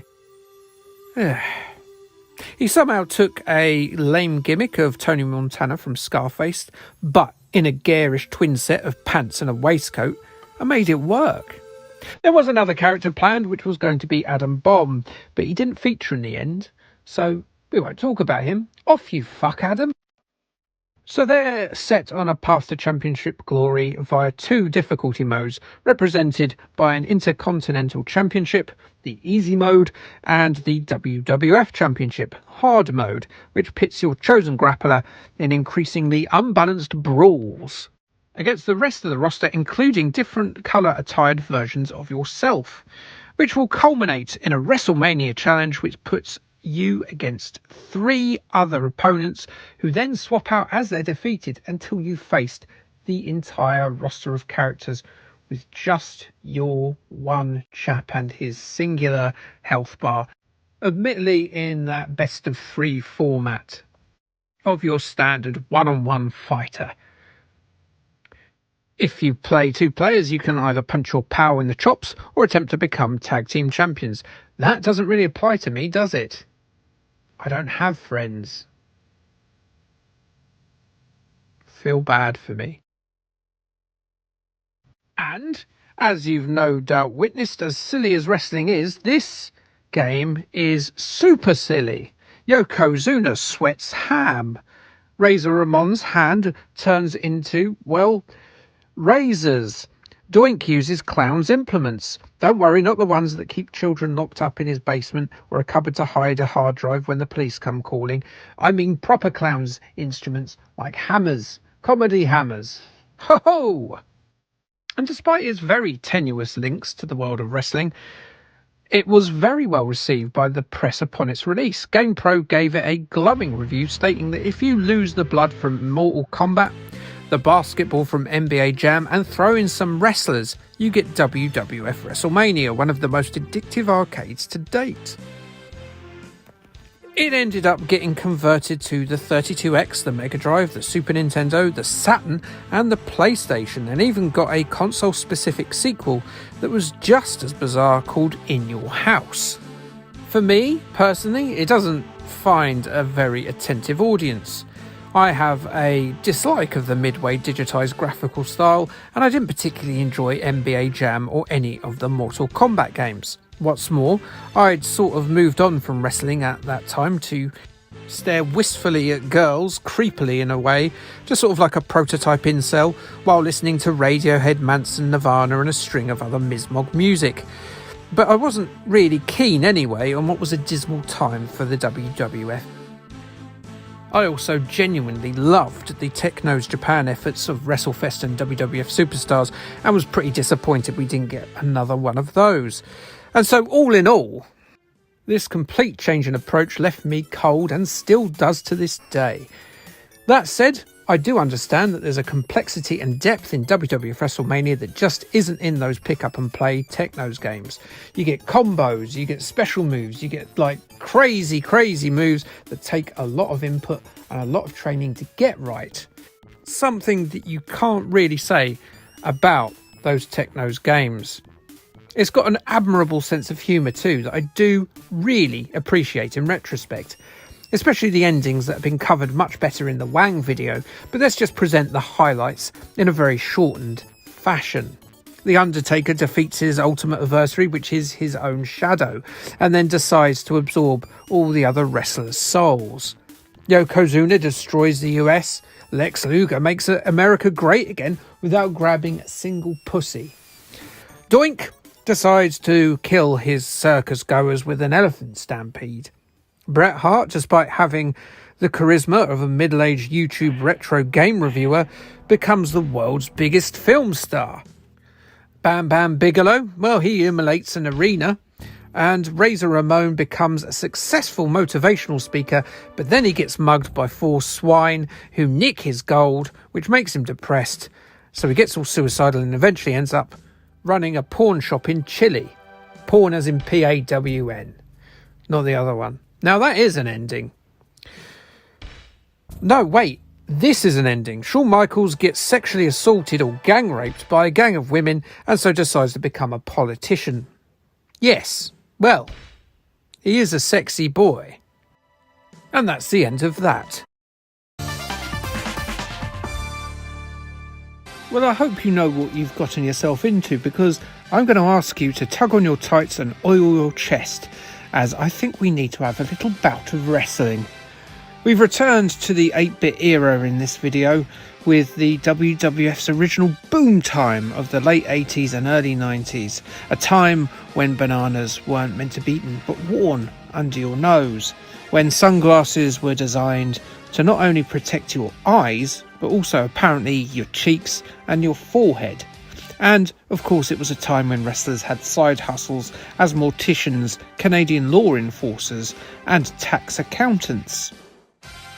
And while in the arcade there was plenty of fun to be had with Vinnie Mac's merry circus of greased up muscle men, in the home, be it on your microcomputer, your 16-bit powerhouse console or your trusty 8-bit machine, well, things were a bit more wrestling match between 2 fat guys in a village hall than the grandest stage of them all in terms of quality.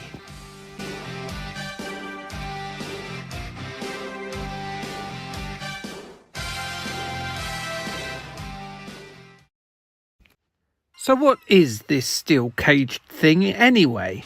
Are the wrestlers naughty toddlers who keep wandering off and sticking forks in plugs and pulling the dog's tail and putting their finger up the cat's bum? Is this some sort of playpen to keep them in check? And why does it look like a blue waffle? Yes, a waffle that is blue. And if you're laughing at me saying the words blue and waffle together, you're definitely a terrible person who used the internet too much in the early 2000s. Anyway, blue waffle. Ew. So yes, the steel cage in wrestling.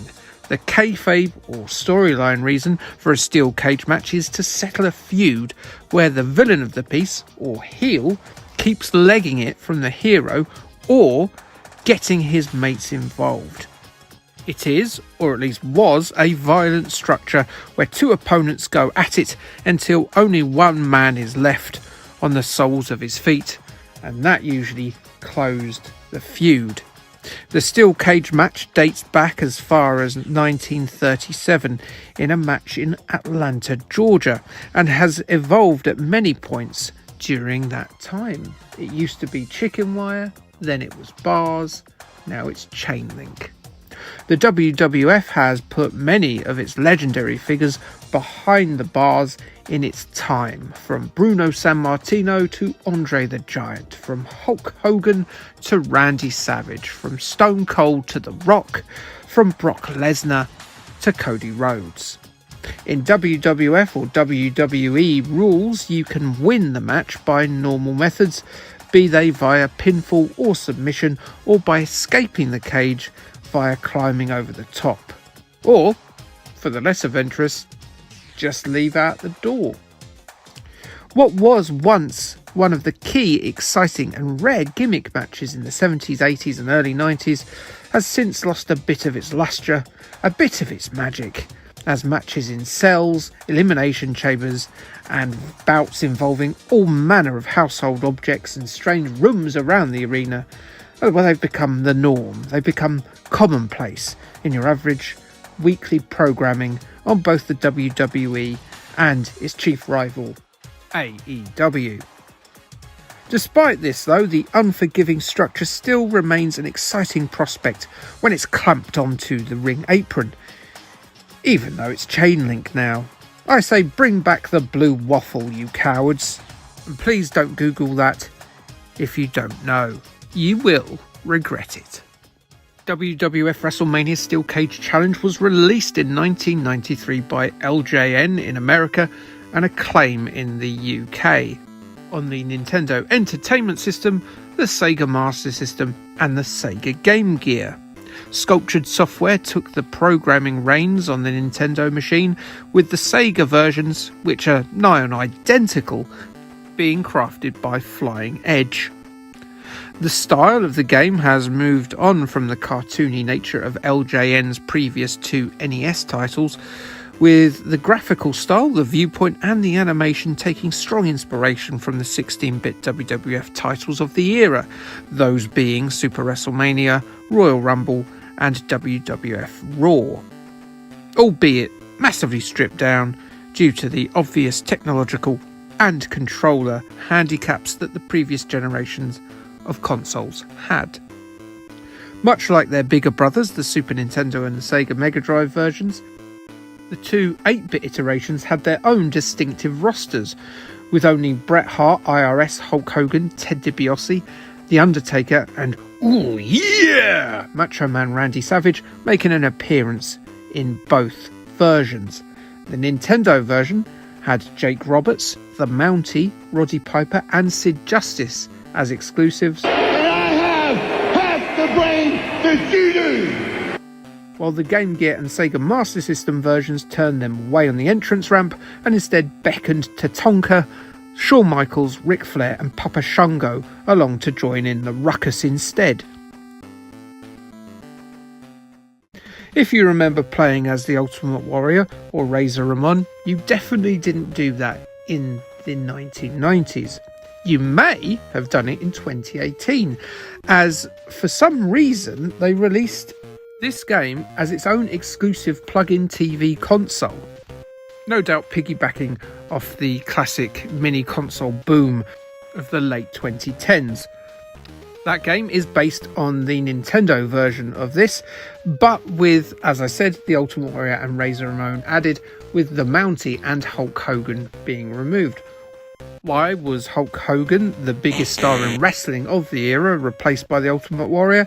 Well, possibly due to the rights, but maybe because Hulk Hogan was persona non grata in the mid-2010s after making a few less than savoury comments about people of colour.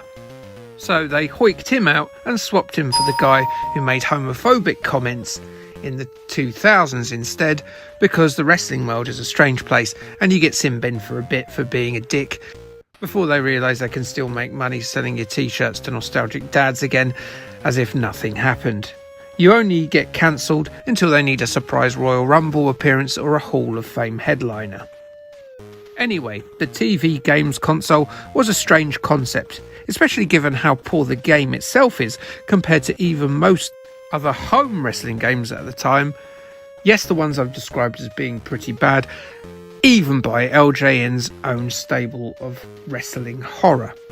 Yes, Steel Cage Challenge is not a good piece of digital grappling at all, I'm afraid.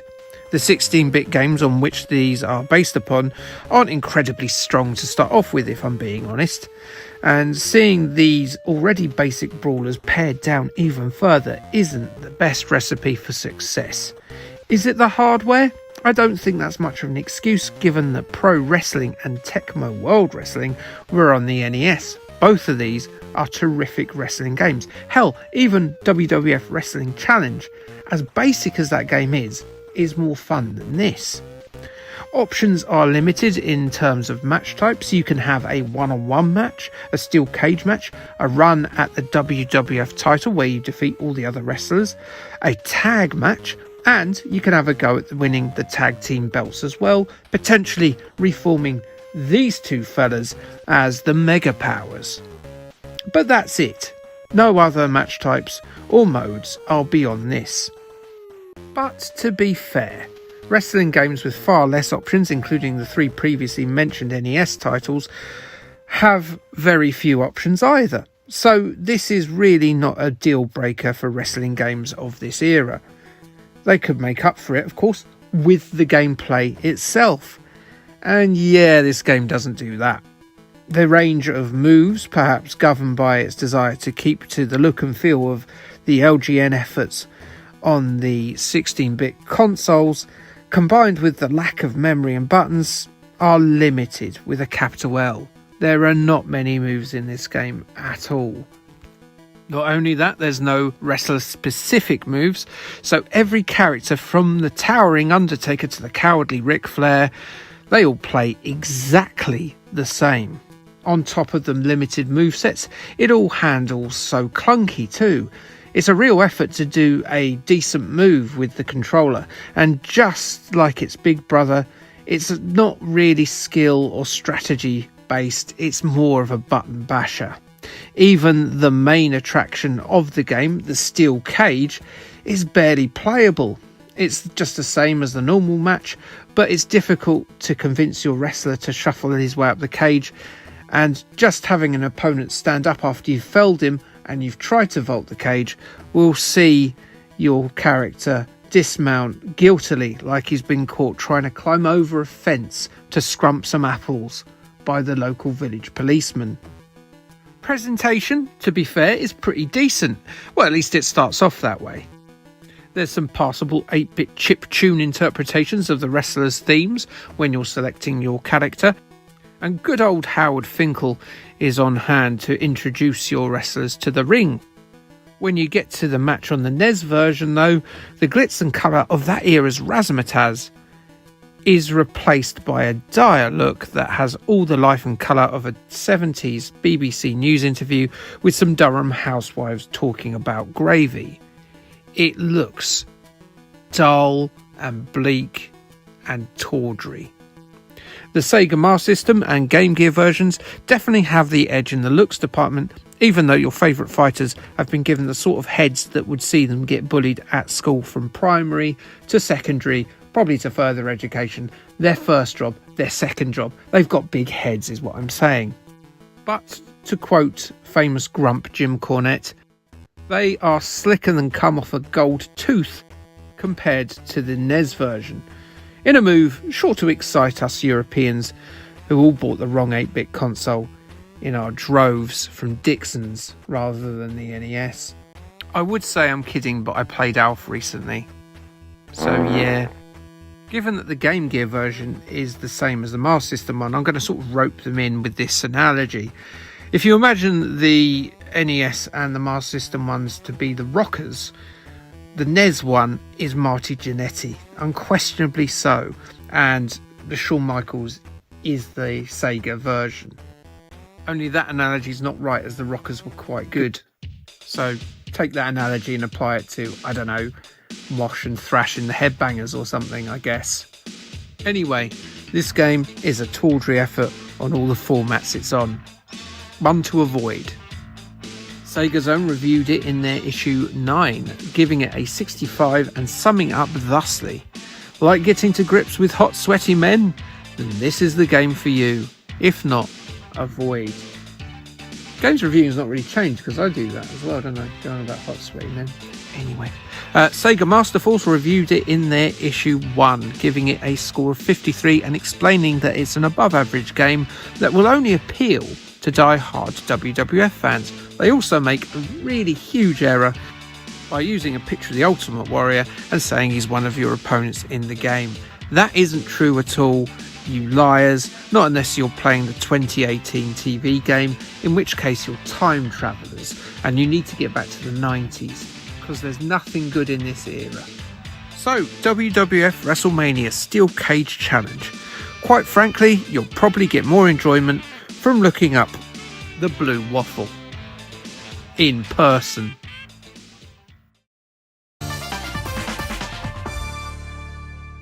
Europe. It's a big old place, isn't it? 747 million residents, 10.53 million square kilometres in scale. That's a lot, even for some of the world's most burly men to take on. And yet, the flesh mountains of North American wrestling constantly take time off from slapping meat in Florida, Montreal and Dallas to, well, do much the same in Munich, Paris and, quite recently, Glasgow.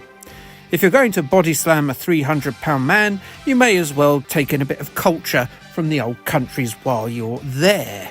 For you see, there is a huge market in the rest of the world for American wrestling. You could sell tickets, t-shirts, video on demand, and all sorts of paraphernalia to people who rarely use guns in schools and speak with funny languages. Just in the last 4 years, the Clash at the Castle, Money in the Bank, Backlash and Bash in Berlin events have been sellouts for the WWE, and even their chief competitors AEW have filled Wembley Stadium, and they are a fairly distant second in terms of revenue and viewership. Back when this title, WWF European Rampage, came out in the Earth year of 1992, the World Wrestling Federation was huge across the world thanks to the Fed's ruthless international expansion very shortly after they crushed their domestic territory wrestling opponents during the 80s. It was helped in no small amount in the UK by the arrival of Sky Television in 1990. Sky Television was a new way to view television using satellite technology, and it looked to upset the hegemony that the terrestrial channels had over here. They went big in their attempts too. They had channels that were purely recent Hollywood movies. They acquired the exclusive rights to the country's top-flight Premiership football, and they introduced Britain to The Simpsons and, crucially, the WWF. Oh boy did that work. All of a sudden, the people of the British Isles understood where that strange fellow who wore a banana under his nose came from. After seeing him threatening Gremlins in Gremlins 2, fighting Rocky in Rocky 4, and teaming up with B.A. Baracus in the A-Team.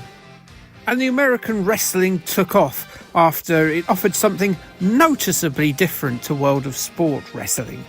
It was everything televised English wrestling wasn't. It was high octane, high impact, high camp, and going by the Ultimate Warrior, high on cocaine. A bit more interesting to the kids than a fat bloke hitting balding middle-aged men with his belly. The WWF infiltrated the UK in a big way, and by 1992 that dirty dog chairman, Vince McMahon, we shall not speak his name again, wasn't going to turn down the chance to make a lot of money. And so he held one of his 4 big pillared pay-per-views, and this one was SummerSlam 1992. It did all right.